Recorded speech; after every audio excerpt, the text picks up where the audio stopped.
Thursday, and she was feeling a little bit better Sunday, is what she said. She sent uh, Paula to tell us.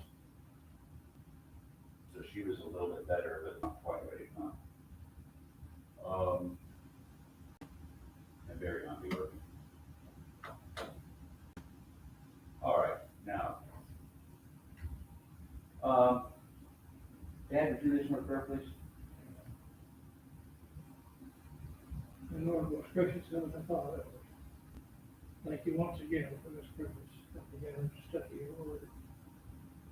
We pray that you'll be with us, help us to learn the recital that will encourage us and strengthen us. In Jesus' name, amen. Amen. I'm getting to a very embarrassing passage for me, but we're not quite there yet. In Matthew 19, he's talking about divorce. Then this guy, and I'm not going to spend a lot of time, because we already have, but in 16 through 22, again, I don't know. The Bible says in verse 16, someone came to him and said, and my version has a little heading that says the rich young ruler. We know that one thing is right, he's rich, because of what happens later and what is said about him. But I don't know how that we find out that he's young or that he's a ruler. Maybe from another version, another gospel or something, but it just doesn't say that. He asks, what one thing? What good thing shall I do that I may obtain eternal life? And Jesus said, why are you asking me about what's good? You already know what's good. You know, there's only one who is good. If you want to enter life, keep the commandments. Then this rich guy says, which ones? So he starts listing the 10 commandments. And the young man says, oh, there's young. Okay, I forgot about that. The young man said to him, all these I have kept. What am I still lacking? Jesus says, if you want to be complete, go and sell your possessions and give to the poor. And you will have treasure in heaven. Come follow me. The young man heard the statement. He went away grieving, for he was one who owned much property. So he's rich and young, and a man. But I don't know where that comes from. So after he leaves, he refuses to, he doesn't say, go and sell all your possessions and give to the poor. He does say, go and sell your possessions and give to the poor. Evidently, this was a fellow who had quite a few possessions. And I'm wondering, I once saw this in a sitcom years ago, so I used to be addicted because I didn't have Netflix. It was a pretty cool episode. There was a family that had gotten broken into.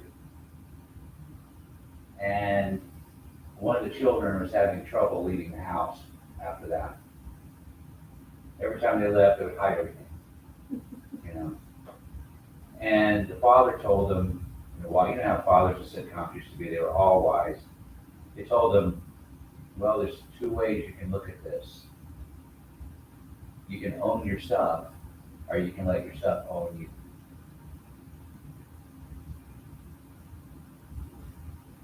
Don and I were talking about this, about where we want to live when we retire, what kind of house.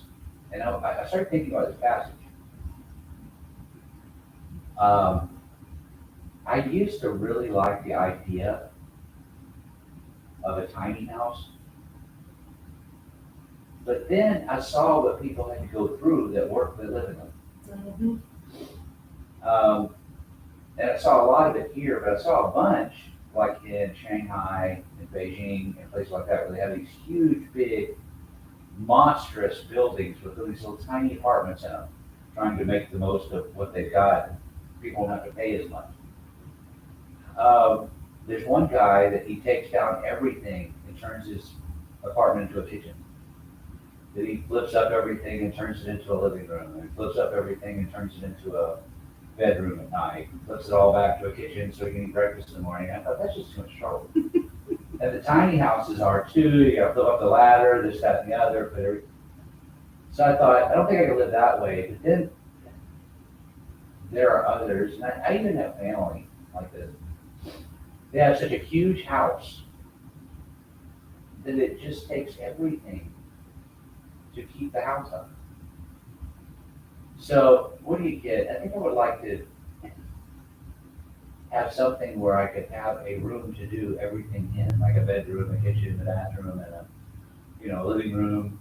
But I don't think I would like to have, I watch these shows a lot, and it's a couple who are retired, it's just the two of them, and they want a 5-bedroom house, with 4 bedrooms when the kids stay. Kids can buy trailers or they can go to a hotel or something, but, maybe a guest room here and there, but I would want to keep up that much house. I want bigger rooms, but I don't care if I have many. Yeah, well, and see. I like to be able to stretch out and have like areas. See, there's the attitude. I think that you own your possessions. You want what you want, or you want what you need, but not anything to be showy. A kid was talking to me about this.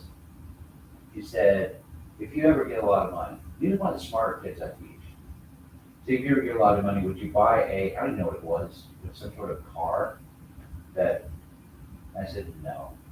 And he said, why not? I said, I told him, I don't really care about any of that.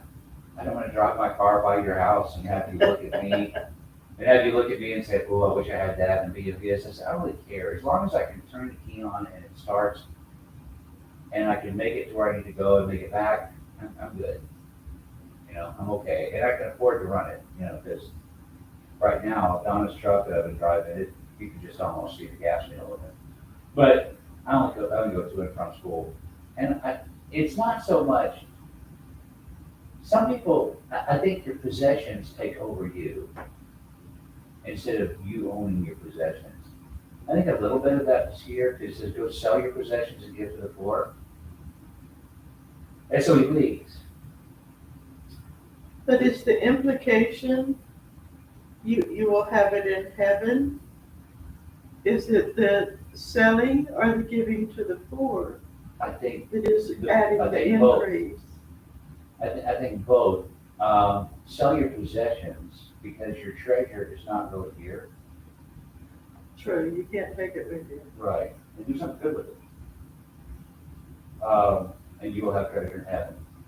I mean, he is talking about possessions, but he is saying that the most important possessions are not the ones you have here. It's the treasure you have in heaven. And that's where we should be concerned.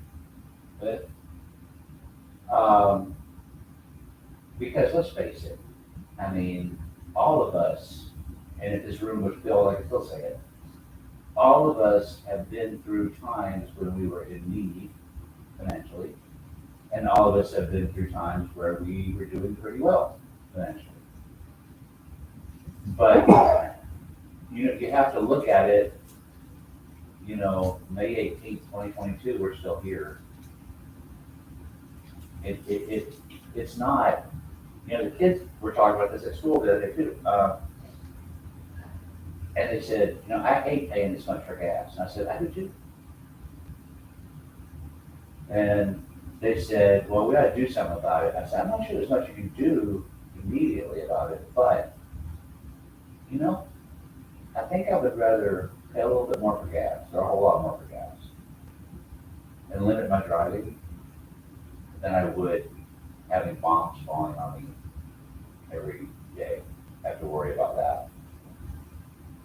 And I know we don't get a lot of our gas money, and I don't want to get political about the whole thing, but that's a little bit of the reason why we're paying so much for gas.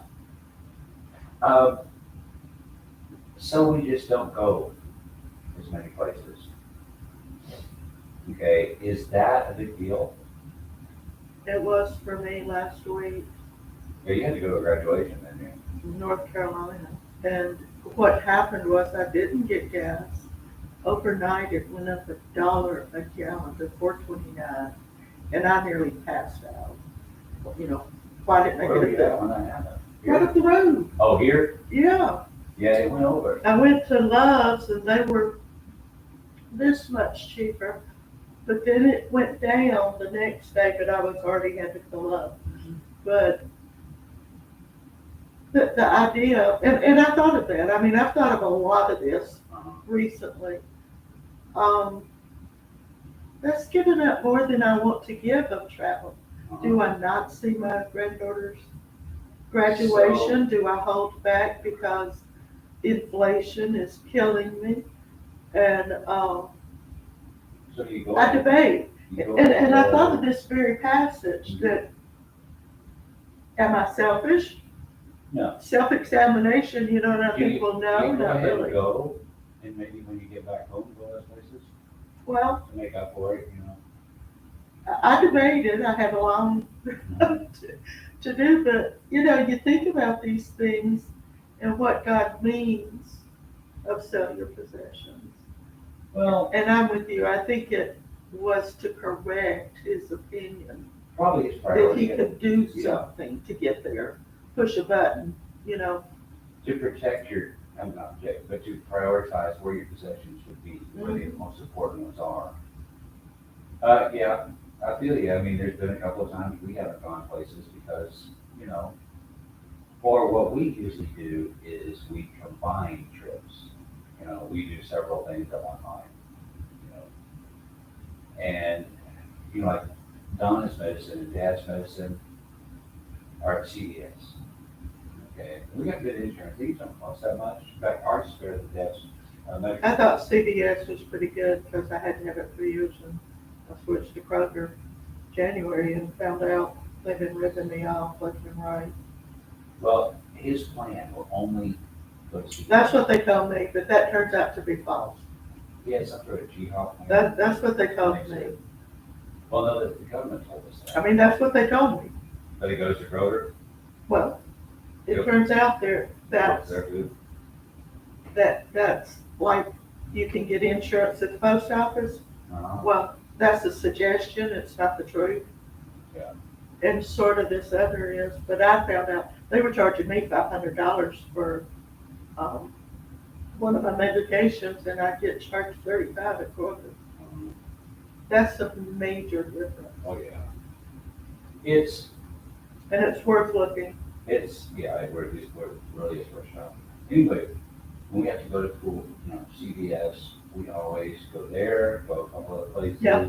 put in a big, and then stay home a lot more, you know. Me too, but I've always been that way. But I would rather do that than have to go through what, at least, honestly, what other people in this world go through for gasoline. I mean, what we're paying for gas is about half of what Golden Rose would pay for the last 10, 15 years.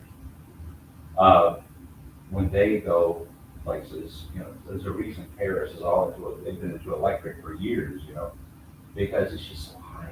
Gasoline is so high everywhere else, and that's the people who buy the Russian gas, you know, in Europe. And now they can't, so they're buying it from where we get it from, and our prices are going up, and they're ramping up production. But Well, we're and our looking at a government's kind of different, helping us. a But different what world. I'm saying is, you know, I was talking with the kids about it, you know, yeah, I don't like paying this much for gas, but, you know, I like the fact that I could be safe at night, and part of the reason we're paying so much in gas is because people can't, you know.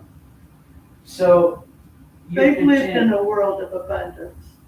Yeah. Their yeah, entire life has been abundant Yeah, and easily sought and and found. honestly, a lot of mine has been too.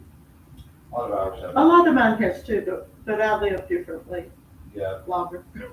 But, you know, we did not have abundance. mhm, The stores were closed on Sunday. Yeah. When I was growing up and things like that, so you prepared for slack times and things like that. I guess the point of this is prioritize where your possessions are. Which ones do you prize more than anything else? Is he saying that here though? In part, yes, because he's comparing his possessions to the treasures in heaven. So in part, yes. He is also telling him to prioritize looking out rather than just simply looking inward. You know, Yeah. there's a lot of stuff that's here, but Yeah. that is kind of included in everything too. Don't worry so much about possessions here. Now, this led to an odd thing in the church early on. There were these Stoic philosophers who would be hermits, and they would go live in a cave, and or they would there were some guys that were called pole sitters. Mm, They would sit on top of columns, ruins of columns over the right, and they stayed there. And if they ate, it was because somebody came by and they had a basket with a rope on it, and they put it on. If they didn't, they just eat. That's not, and that's the founding of the Roman Church's monastic system. And that led to a lot of abuses. I don't think that's what it's on. You're not going to get closer to God by giving up all of possessions. But you kind of look around and see what you've got and see what do you use and use for Christianity. You know, I'm a big, every time I think about going somewhere, Donna said, well, you'll have to have internet where we're at. I said, well, yeah, I will. But you know, I talked to Paris on that. I mean, yeah, I do some other things too. I shop that way too, but talk to Paris, talk to Africa, that's the only way I can, you know. The cell phone I have is one of the better ones, but I use that to transfer money to a Bastiama. There's no way I can get money through an app. I can't get it to the banks anymore because they've shut down foreign bank transfers. So, you know, honestly, look at your possessions that you have here and look at them, not like most people do, as in a, like that's all, we get that for us. We get it for, you know, it's a possession God's given us, we use it for Him. And I understand you do other things with it too, you know, but, you know, make sure you use it for God. I mean, I love the fact that you can use your cell phone now to read the Bible. And that you can use your tablet to read the Bible. And I've done that a few times. And people come to church electronically on that. And some people email me from time to time, say they've been. You know, mostly it's usually they're more, well, it's more convenient. You can listen to it any time. But some people have said, some people have done that. You know, but how you use your possessions, and then after He walks away, Jesus said to His disciples, "Truly I say to you, it will be hard for a rich person to enter the kingdom of heaven. And again I say to you, it is easier for a camel to go through the eye of a needle than for a rich person to enter the kingdom of God." I'm going to go ahead and say the most offensive thing about this needle thing that I know, the eye of a needle and the camel. I have no idea what He's referring to, because there's been all kinds of things that He's been said to be referring to. On one hand, you've got that He's not talking about a real needle, and this could actually be true. There is in Jerusalem a needle gate. yeah, That the camel actually has to bend down and crawl in on all fours, which seems like it would be hard to teach a camel to do. But, and then there's some people on the other side that says, well, you know, it's possible for, you know, you grind up the camel and put it all the way to an eye of a needle. I don't think that's really possible. It's kind of gross too. But, you know, I'm not even sure what he's talking. I think it just, all I can get out of it is, it's very difficult for a rich person to go into heaven. Bastiama told me something about this. I said one time to him, I said, we get a new person every now and then, some of they stay, some of they don't. I said, I don't know what happens. He said, well, here in Cameroon, people aren't blessed with as much. And, you know, he's always sending us reports about baptisms and this and that, and adding, and, you know, since he's there, the church attendance has tripled, and he's with this other church now, it's very small, and it's growing too. And maybe he has a point in that. People in other countries and places that we were working in have trouble because they don't have the possessions that we have, and they flock to the churches, or they come a lot. But now I've noticed Rose and Roland in Paris, they grow very slowly as well. They grow very slowly as well. So, you know, maybe physical possessions and putting the wrong thing into them are stumbling blocks to get to heaven. Just like you said here. There is a temptation to put too much trust in our possessions.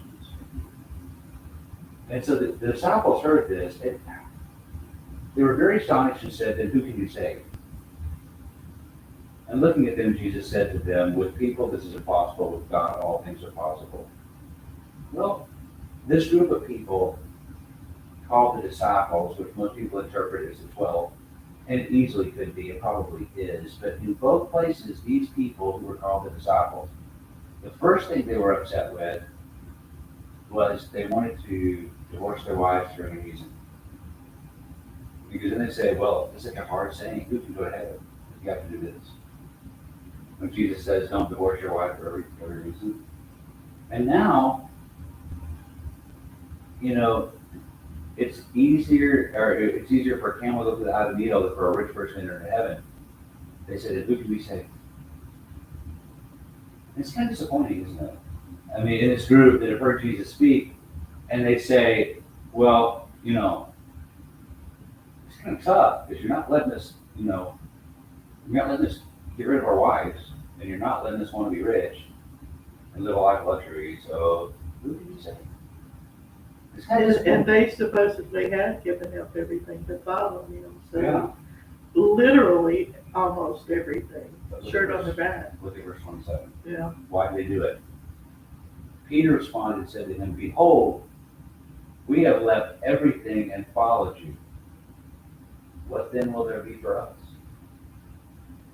What is Peter asking? And knowing what he does later in life, knows that he actually understood this pretty well. But right now, he's saying what? What's in it for me? Right? Yeah. We have left everything and followed you. What will there be for us? What's going to be left over for us? Why did they leave everything and follow Christ? Why did they leave everything?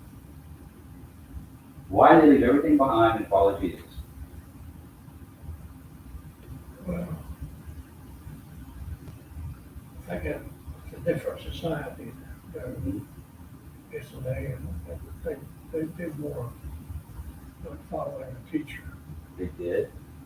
And I think it's harder for us to understand why they would follow a man like that. Well, they were following a very popular rabbi, a very popular teacher, and they were going to take his place. However, you do have to look at I don't know what happened, because Peter and Andrew and James and John. But Peter and Andrew left, and James and John also, their family business was fishing. In the middle of it. Yeah, and Peter was married. He had a wife and possibly a family to support. Yeah. And now he's asking what's in it for us. Jesus is going to talk about a life in heaven and what's going to happen after they die. But I don't think that's what Peter is asking for now. What's in it for us? You know, we've left everything. And if you'll recall from another lesson, what's the last thing they asked of Jesus before he sent it to heaven? Are you going to restore the kingdom of Israel now?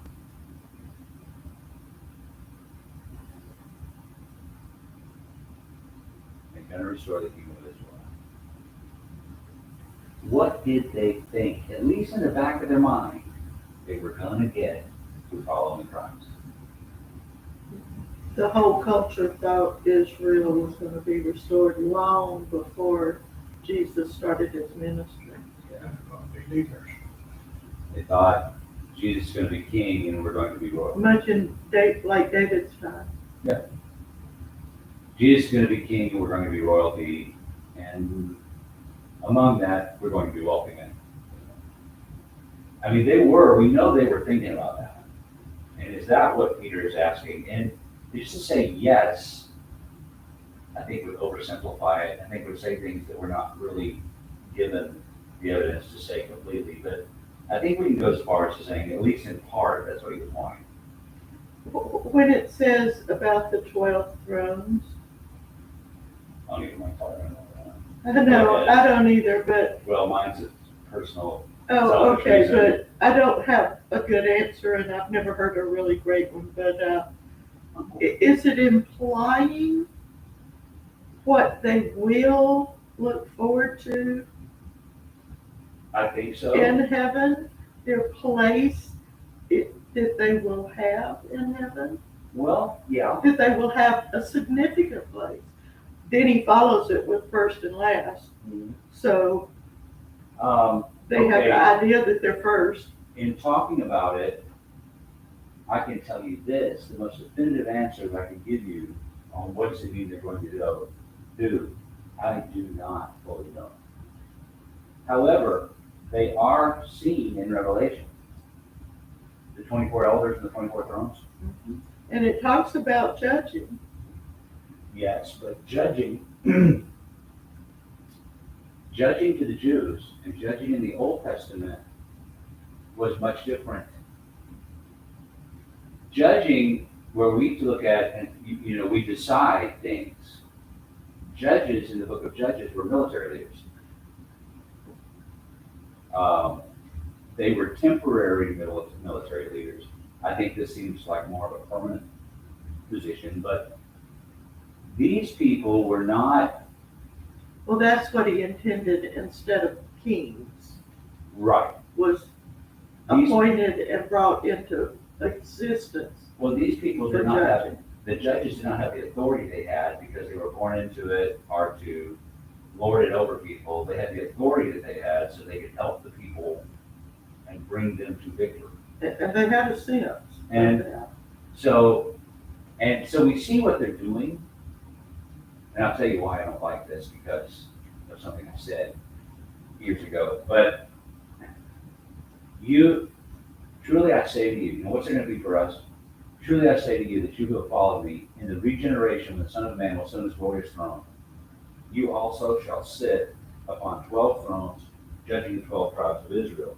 And everyone who has left houses, our brothers, our sisters, our father, our mother, our children, our farms on account of my name will receive many times as much and will inherit eternal life.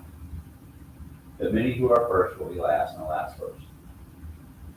Now, the reason that I do not like talking about this is because one of the most embarrassing things I've ever done in pulpit is in this very passage. I was talking about work and how instead of dreading work that we do for the church, our poor and our jobs, we should look forward to it because that's what makes us happy. Okay, well, I said even the apostles, they are working right now. And they looked at me. So I went to this passage and said, I don't know what this means exactly, but it means that they are doing something even right now in the hereafter. And I didn't say, it says, you also shall sit upon 12 thrones. I did not say, shall sit. I said something else that the apostles were doing on those thrones. I can remember it was a Sunday night service. It was cold outside. I was in Kentucky. And as soon as I said that, you could have heard a pin drop. You could not take it back. And they looked at me, and every one of them was smiling. I said, I might as well stop right here because that's the only thing about this entire lesson you're going to remember. But I'm going to go the rest of it. And I turned red, and the people there loved me, and after it was over. But you know what I loved about it is they laughed about it, and we all laughed about it after it was over, but they never said another word about it. Not anyone. Hey, later on, But the thing, I kind of hate this, I kind of hate going through this passage and reading it, and I'm always very careful when I read it there. But he does say what you've given up is worth it. Because when you get to heaven, everything will be paid back, how much? Many times as much. You know, you have not left anything that you're not going to gain many times as much in the hereafter. And again, I believe he is talking in this passage specifically about the hereafter. I don't think he's talking about, he talks about that other places, our life here on earth will be better as a Christian, but here he's talking completely about the hereafter. And specifically to them Yeah.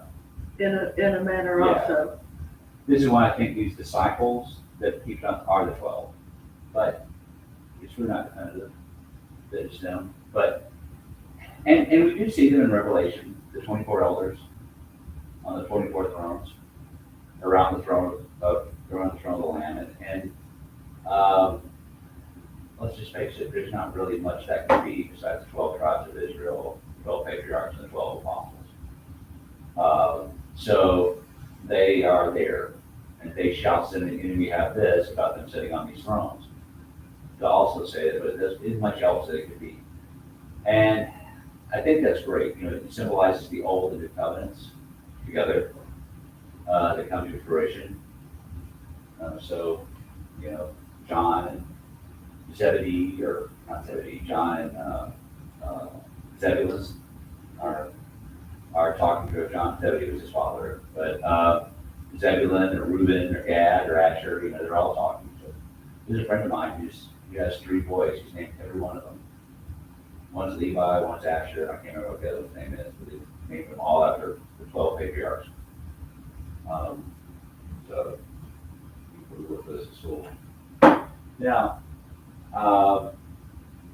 let's quit here because it's 4 so. Do you have an invitation song? Yeah. And I left my book out, so I'll use it. I left it Sunday night, so I'll use it and I'll put it back where it belongs, where Ken gets on for me for cleaning the building. 86. 86. All right.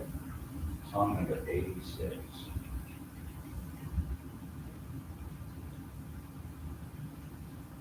All right. In a few moments, we'll sing number 86, and we will, and if you stand in need to respond to Lord's invitation, you can comments together, you stand, and then we sing.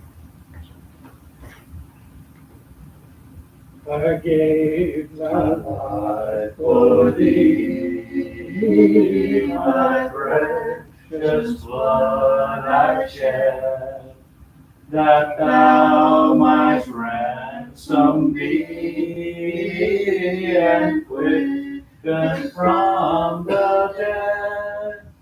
I gave my life for thee. What hast thou given for me? I gave my life for thee.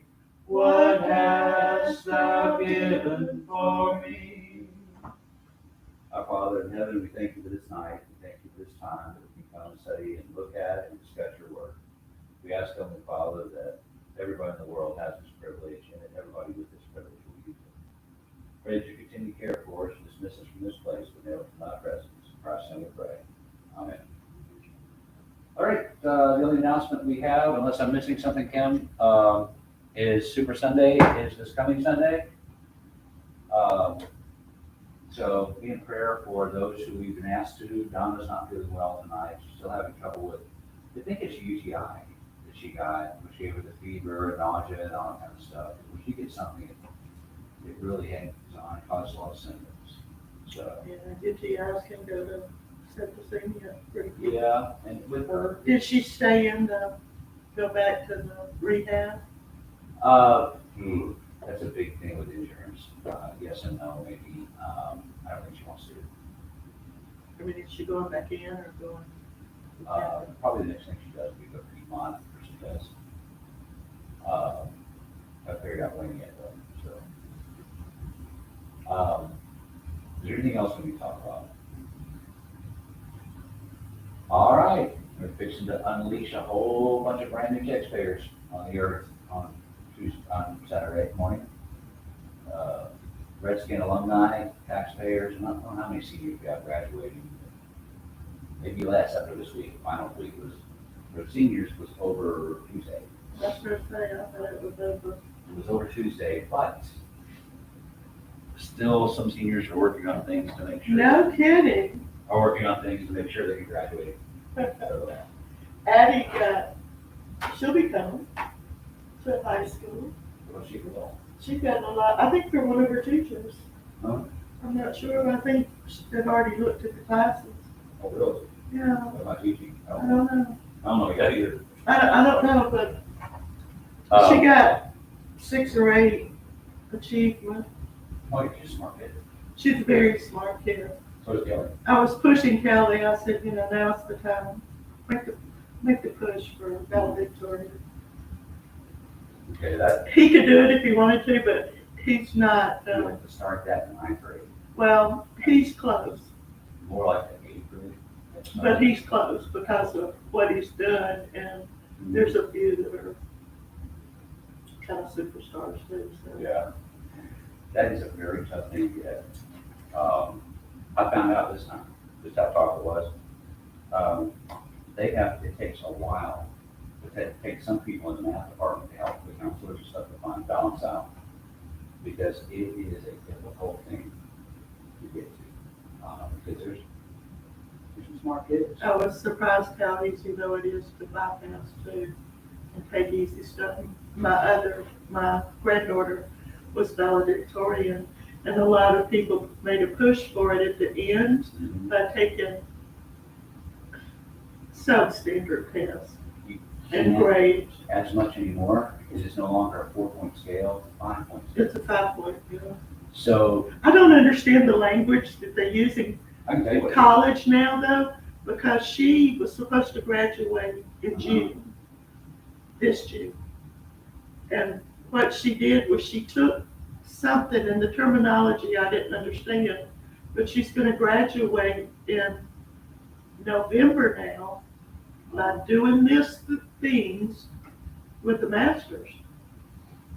So Okay. they called it something, she called it something, and I didn't understand the Sometimes they will terminology. combine the two programs. They called it, I wanna say like 150 or something. It had some names, and she's been doing it. She's one of those people that over excels. I was taking, when I got my specialist and doctorate, I was taking some classes just for the specialist, some classes just for my doctorate, and a lot of classes for both. They were a little bit more, a little bit more rigorous. That could be what it is. But see, the way it works, 5-point scale now, if you take an honors class at the high school, instead of, if you get an A, you get 4 points in the class, you get 4.5.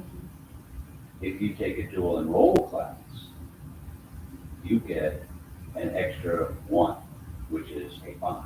You get an A. So that's how it's figured now on a 5-point scale. But you can't get the 5 points unless you take accelerated classes. And so somebody just getting all A's in just regular high school level classes. And see, they've been in the accelerated since And elementary. see, I don't really agree with it. I don't either. And the reason that I don't is. But it is the name of the game. It's something the superintendent said years ago when I was on the advisory council. He said, I think the high school experience has merit. And the college experience has merit, it should not be. Yeah. But, that's easy to say, but when every other school is doing it and our children are competing against every other high Right. school in the nation, we can't really say that. Right. We're gonna have to get rid of the program entirely, so. The program in the federal government used to be, and I like this either, but they used to always be geared towards the underachiever. Yeah. Pouring more money into the underachiever, and I was one of the most vocal critics. I said, what are we doing about our overachievers? Well, they came up with this, I don't really like it either. I wish we could just. There's no winning in that, but as far as it goes, Kelly and Addie do okay with both. But, it's just because their brain, It's in the tests. it's not stressful to do it. See, all of our tests, except for biology, all of our other 4 VOCs, our other 3 VOCs are taken at the junior level. And sometimes the senior level. Well, the best and the brightest of those are gone. They're taking classes and doing enrollment. And see, I disagree with since, I guess he had the option to go to Statesboro or something, and I really disagree with that, but We have South. none of them much care what I think anyways. We have South College on campus. But some of the things he was offered the opportunity to go and stay, I wish that he opted to stay. programs would be on campus, that would be like that. But they're not. Some of them are. See, Alabama's Piper went home and she did it after hours online. Yeah. Prior to go in high school, so every year she had way more. In her college, she had like double the credits that she should the first year, and she had already taken the first year. So I guess that was sophomore. Well, they actually can finish the first 2 years. Yeah, so I mean, we gave awards. it has words, but they're beyond me because I'm not. We gave awards to something like 50-something seniors that had gotten college credit. And a lot more credit than we had seniors, but they got several. So, I don't know, you have to do it, you have to compete. But, Yep, you have to compete, and that's the. and then again, we have to compete with India, China, Russia as well. Oh, we lost Kim. Don, I'm coming home. I'm gonna shut everything off. Coming home. Tonight I got the trash out to the curb. Yeah, me too. I went home last week. Oh, you got a bunch then. You need some help? You probably got a bunch for 2 weeks.